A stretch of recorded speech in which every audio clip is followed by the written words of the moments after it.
অনাদি আদি, তিনি সর্বকারণের পরম কারণ, তিনি আর কেউ নয়, তিনি সৎ চিৎ আনন্দগণ আমার পরমেশ্বর ভগবান কৃষ্ণ। গাছের গোড়ায় জল দিলে যেমন ডালপালা শাখা প্রশাখা আপনা থেকেই পরিপুষ্ট হয়ে যায়, সেই গোবিন্দকে যদি কেউ পুজো করে, আরাধনা করে, প্রার্থনা নিবেদন করে, সবাই সকল দেবতারাই সন্তুষ্ট হয়ে তাকে আশীষ বর্ষণ করেন। এটি হলো মুখ্য কথা, এটি হলো গীতার চূড়ান্ত কথা। এই জন্য গীতায় শেষ দিকে গিয়ে ভগবান বললেন, সর্বধর্মান পরিত্যাজ্য মাম একম শরণম ব্রজ, একমাত্র আমার চরণে তুমি শরণ নাও, আর কারো চরণে না। আমার চরণে আমি সবকিছুতে আছি, আমারই এক একটা শক্তির প্রকাশ দেবতারা, আমারই এক একটা অংশ দেবতারা, আমি সর্বভূতে সর্বঘটে সব জায়গায় আমি বিরাজ করি। ওই আমিটাকে, ওই আমিটা হলো শ্রী গোবিন্দ ভগবান, আর কেউ নয়। আমরা এটি বিশ্বাস করি, আমরা বিশ্বাস করি এটি। আর এই বিশ্বাস, এই অনুভব, এই সংস্কৃতি ছোট্টবেলা থেকে আপনার বাচ্চার মাঝে জ্ঞান দিতে হবে। দিচ্ছি না বলেই আজকে এত মাৎসন্যায় সমাজে দেখা দিচ্ছে, চারিদিকে এত বৃদ্ধাশ্রম গজিয়ে উঠছে, সন্তান পিতামাতার গায়ে হাত তুলছে, ডাস্টবিনে ফেলে দিচ্ছে, বৃদ্ধাশ্রমে পাঠিয়ে দিচ্ছে। এই নৈতিক জ্ঞানটার বড় অভাব রে মা। ছোট্টবেলা থেকে সন্তানকে একটু গীতা পাঠ করার জন্য বলুন, নিজের সংস্কৃতি সম্পর্কে জ্ঞান দিন। একটু তুলসীর মূলে জল দাও স্নান করে, সূর্যকে একটু প্রণাম দাও, এটা সনাতন সংস্কৃতি। গুরুচরণে একটু পুষ্প দাও, গোবিন্দ চরণে তুলসী দাও। সংস্কৃত পারো না, বাংলা অনুবাদটা পড়ো, গীতা পড়তেই পারো না, অন্তত গীতাটা বুকের মাঝে একটু ধারণ করো, অভ্যাস করাও। তোমার মেয়ে বাড়িতে কোন ড্রেস পরে এই নিয়ে আমার কোনো কথা নাই, কিন্তু সে পুজোতে অঞ্জলি দিতে যাবে, মা হিসেবে তোমার দায়িত্ব বলা শাড়িটা পরে যাও মা অঞ্জলি দেওয়ার জন্য, এটা সংস্কৃতি।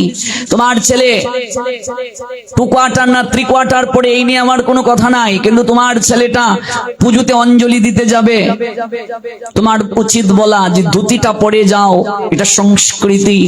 এখনো 100 জনের মাঝে 90টা হিন্দুর ছেলে ধুতিই পড়তে জানে না। এর থেকে লজ্জার কি হতে পারে? কি হতে পারে বলুন? অনেক বাবা কাকা জেঠার বয়সী, ওরাও ধুতি পড়তে জানে না, লুঙ্গির মতো পরে নেয়, ধুতি পড়তে জানে না। ওই তো এক জায়গায় গিয়েছিলাম পাঠে, কাকা বাবু লুঙ্গি পরে বারবার আসছে আর যাচ্ছে। বললাম, কাকা বাবু আপনি এমনিতে লুঙ্গি পরে নেই নিয়ে আমার কোনো কথা নাই, আপনার বাড়িতে বৈষ্ণব সেবা সাধুরা এসেছেন, আজকের দিনে কি এগুলো কেউ পরে? একটু ধুতিটা পরে আসুন, দেখতেও তো ভালো লাগবে, কোন জায়গায় কোন ড্রেস, এই জ্ঞান যদি না থাকে কেমনে চলবেন? কাকা বাবু বলছে, বাবারে জীবনে একবারই পড়েছিলাম, ঠাকুরদা পরিয়ে দিয়েছিল বিয়ের সময়। আমি বললাম, ভাগ্যিস এখন বিয়েতে কুশিওয়ালা ধুতি কিনতে পাওয়া যায়, নইলে হিন্দুর ছেলের বিয়ে করাই 12টা বেজে যেত যদি কুশিওয়ালা ধুতি কিনতে পাওয়া না যেত। আমরা এই হিন্দু বলে নিজেদেরকে আমরা লজ্জার জায়গায় নিয়ে যাচ্ছি। আমরা তো ঋষির সন্তান রে বাবা। ওই যে পূজায় যখন অঞ্জলি দেই ঠাকুরদা তখন বলেন, গোত্র বলো। আপনি যে গোত্রটা বলছেন, এই গোত্র আলম্বায়ন, পরাশর, কাশ্যপ, এগুলো কারা বলুন তো? কারা? ঋষি। আপনি যদি আলম্বায়ন গোত্রের হন, এর মানেটা কি বলুন? আলম্বায়ন ঋষির রক্ত আপনার শরীরে বইছে। আলম্বায়ন ঋষির বীর্য থেকে আপনার সৃষ্টি। আপনার বাবাকে, তার বাবাকে, তার বাবাকে এইভাবে খুঁজতে খুঁজতে একদিন আলম্বায়নের কাছে গিয়ে পৌঁছাবেন।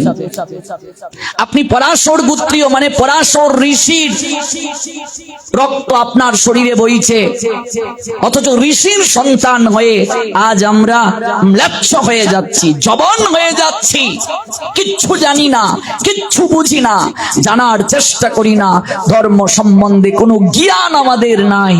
এর থেকে দুর্ভাগ্য সনাতনী হিন্দুদের কি হতে পারে বলুন তো? কি হতে পারে? এর থেকে দুর্ভাগ্য আর কি হতে পারে? আমরা ধর্ম মানে বুঝি একটু দুর্গা পূজায় ডিজে চালিয়ে নাচবো। আজকাল তো চারিদিকে যে ডিজে চলছে, ওরে বাপরে বাপরে বাপ। হ্যাঁ, এখনো নাক দিয়ে সর্দি পড়ে বাচ্চা ভালো করে কথা বলতে পারে না, তার হাতেও স্মার্ট মোবাইল, সেও ডিজে ছাড়া চলে না, খায় না, ঘুমায় না।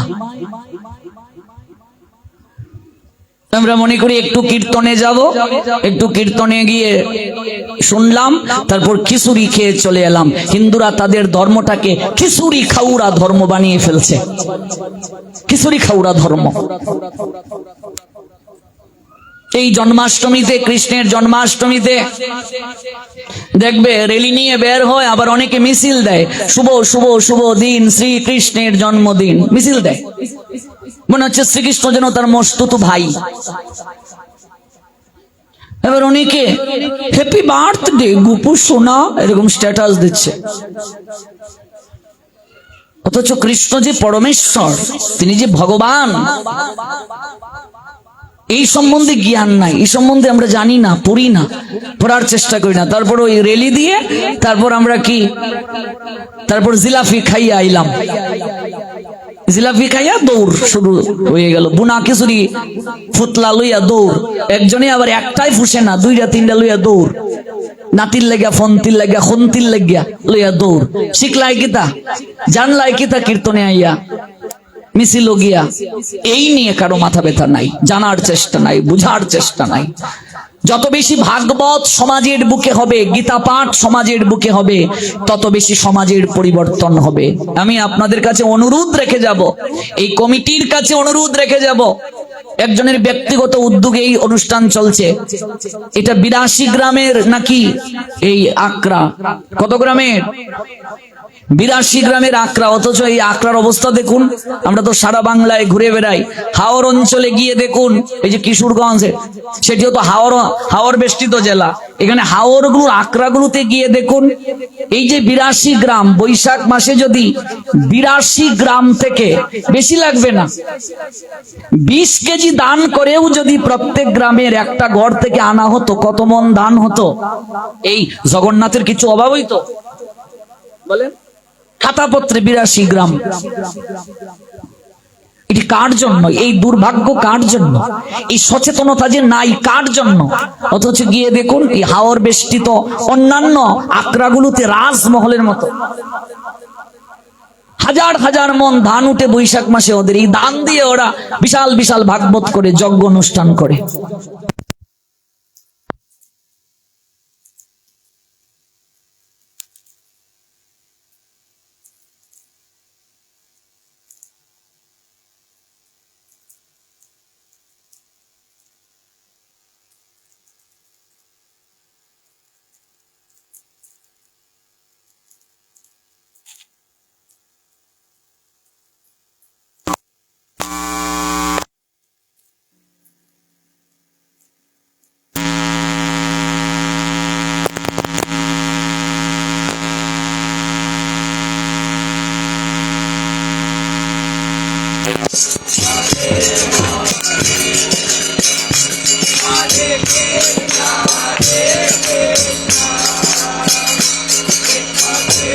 তো আমাদের মাঝে এগুলো নেই কেন? তার কারণটা হচ্ছে সচেতনতার অভাব। সচেতনতা আমাদের মাঝে নাই, ভগবান সম্বন্ধে জ্ঞান নাই। এই কথা বলছো কারা? যারা কথা বলে অন্যের মনোযোগ নষ্ট করছো, এই যজ্ঞের সব পাপ তাদেরকে বহন করতে হবে। কারা কথা বলছো? এই যে সচেতনতা বোধের অভাব, এই অভাবটা কেন?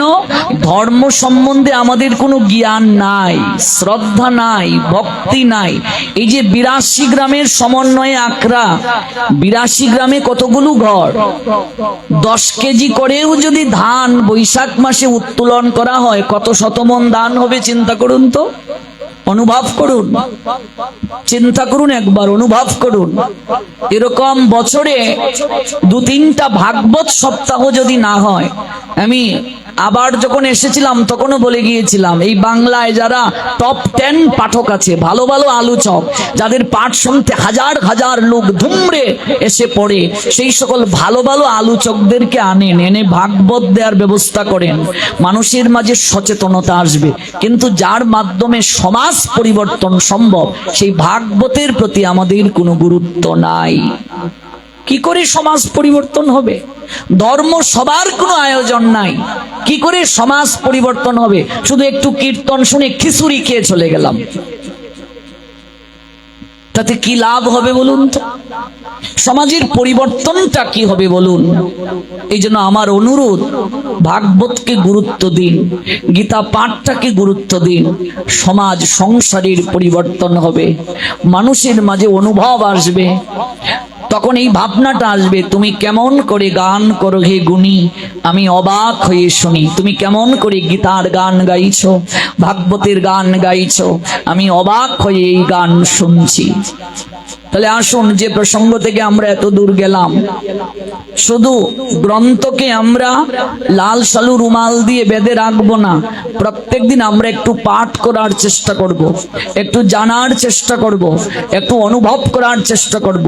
মানুষ যদি ধর্ম থেকে সরে যায়, সেই মানুষের কোনো মূল্য থাকতে পারে না। মানুষের ধর্ম কি? মানুষের ধর্ম কি? মানুষের ধর্ম হলো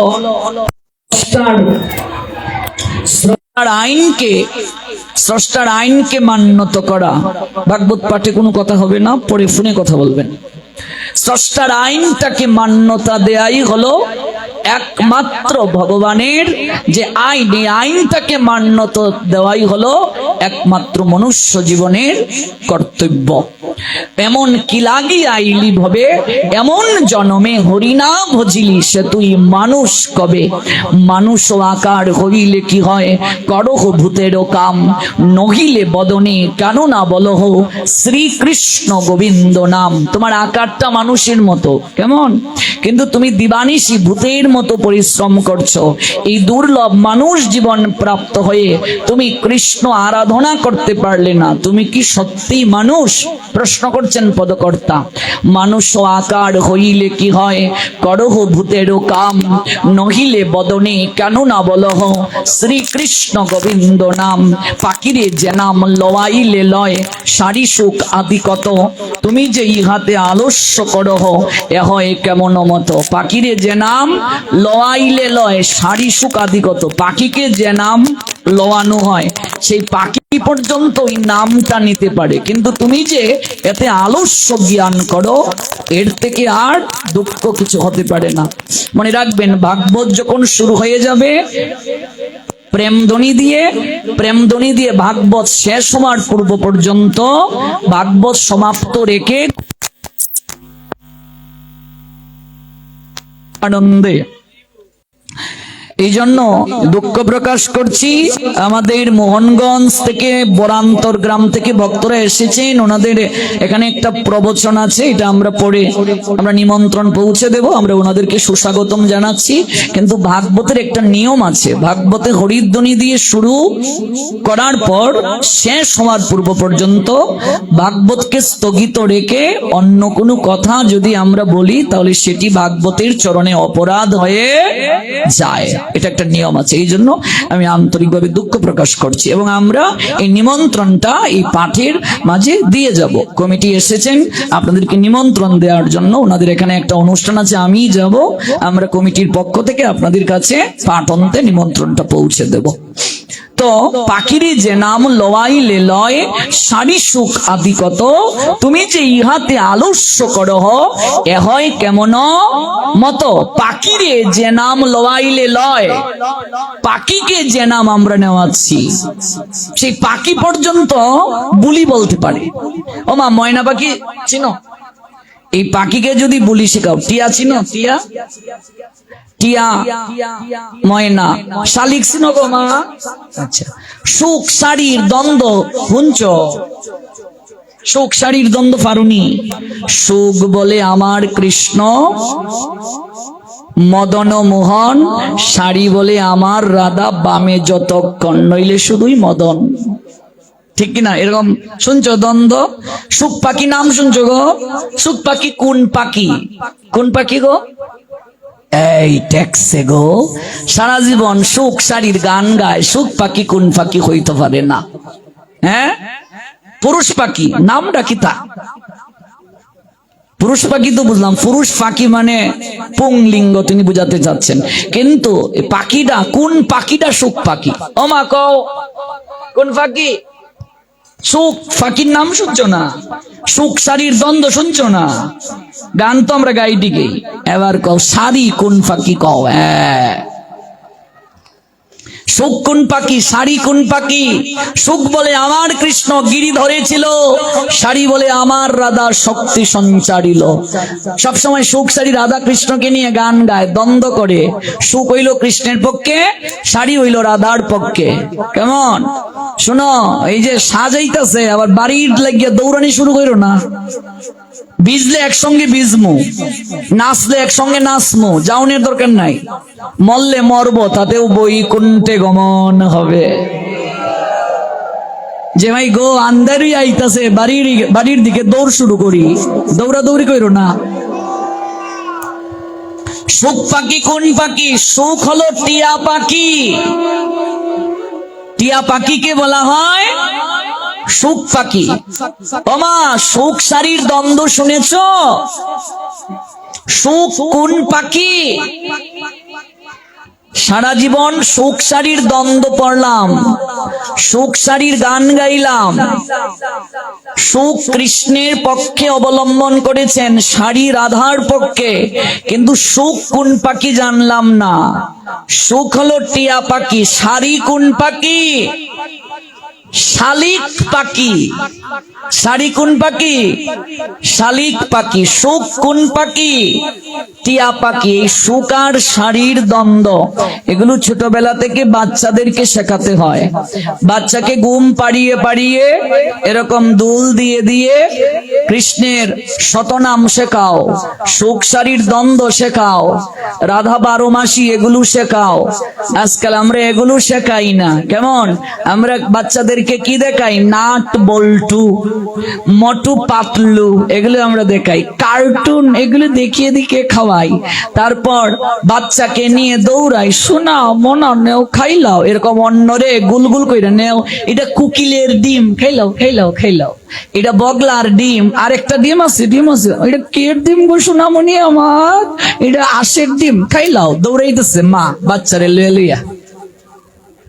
বাচ্চাকে কি শেখাবে? ছোট্ট বয়স থেকে, অল্প বয়স থেকে এগুলো শেখাও। অষ্টোত্তর শতনাম শেখাও। কারণ বাচ্চারে শিখাইতো, বাচ্চার মা এই চিনে না অষ্টোত্তর শতনাম। এখানে অনেকেই আছে কইতে পারতো না, ঠিক কিনা? তোমরা মনে হয় পারো, এর লেগে আসতেছো। এই অষ্টোত্তর শতনাম অনেক মায়েরাই পারে না, অনেক বাপেরাই চিনে না। অষ্টোত্তর শতনাম চিনে না। তো এগুলো তো শিখতে হবে, এগুলো সনাতন সংস্কৃতি। সন্ধ্যাবেলা বাচ্চাদেরকে নিয়ে একটু বসতে হবে, পরিবারের সবাই মিলে ঠাকুর ঘরের সামনে বসতে হবে। 10 5 মিলি নিজ দ্বারেতে বসিয়া কীর্তন করো সবে, হাতে তালি দিয়ে কীর্তন করো। আচ্ছা, যাদের দুটো হাত আছে একটু যাবে তোলা?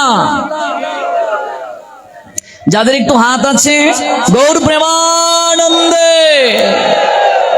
যাদের দুটো হাত আছে কি চমৎকার দেখাচ্ছে। কীর্তন করো সবে, হাতে তালি, একটু হাতে তালি দাও তো 30 সেকেন্ড। আগে তাল তারপর তালি, গৌর প্রেমানন্দে। আগে তাল তারপর তালি, তাল দাও, ফাস্ট হতে হবে। গৌর প্রেমানন্দে উলুধ্বনি।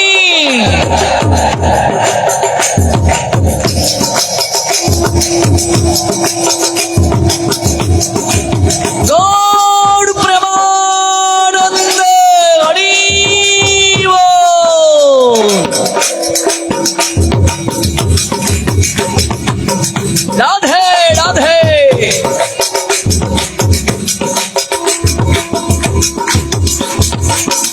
এই যে হাজার হাজার ভক্ত, যদি সবাই একটু তালি করে কম্পন হবে।